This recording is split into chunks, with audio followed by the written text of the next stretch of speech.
Hello there, welcome back to KG Literature Club.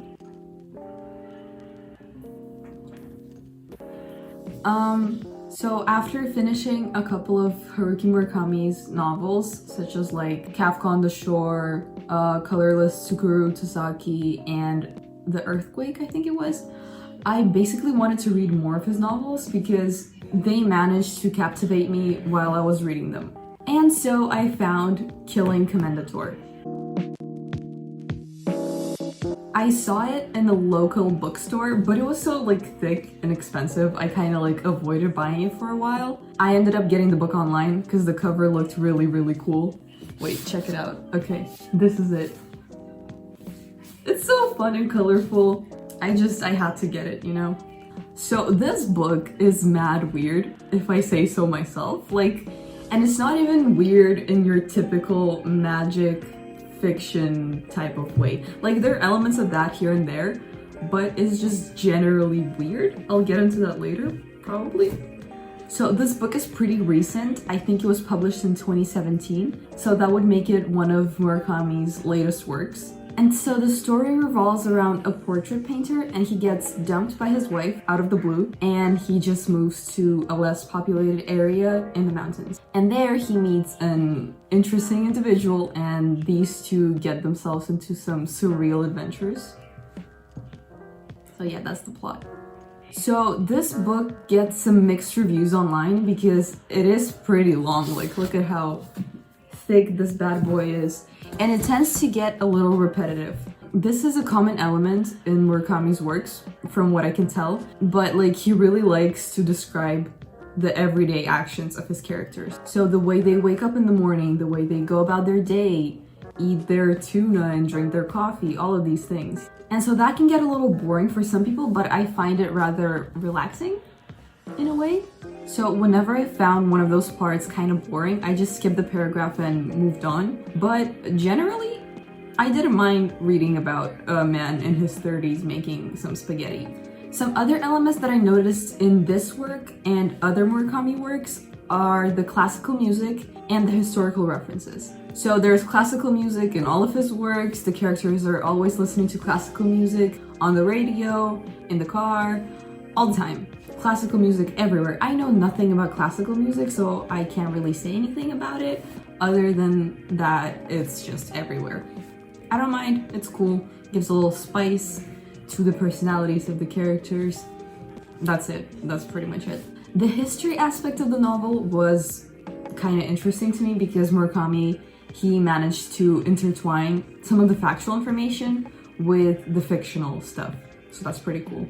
So there was a bunch of information on Buddhism, World War II, and let me read this right, the Nanjing Massacre. I might have butchered that. And the incorporation of the information wasn't seamless at all, which I found a little disappointing because the characters would just break into like an occasional monologue about history. And I'll just think like, there's no way a real person would speak like this, you know?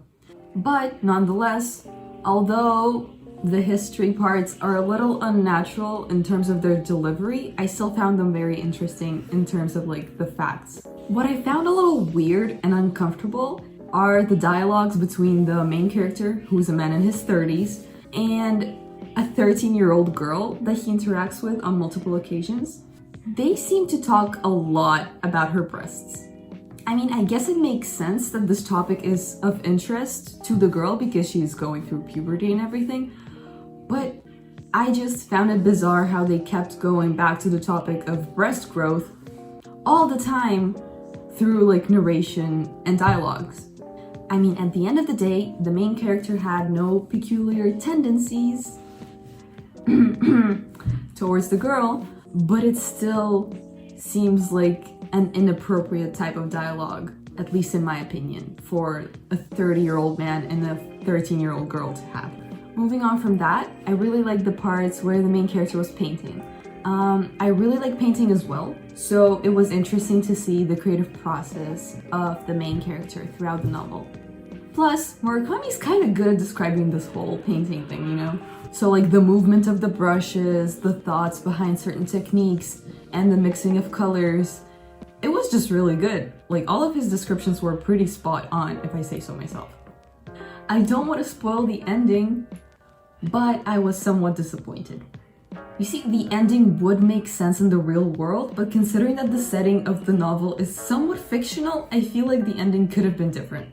I feel like some questions were left unanswered and some developments throughout the novel were kind of pointless considering the ending, but it was okay. So like it wasn't that bad, but it wasn't that good either. So I would give this book a 7 out of 10. Like it wasn't that deep, but it wasn't that superficial either.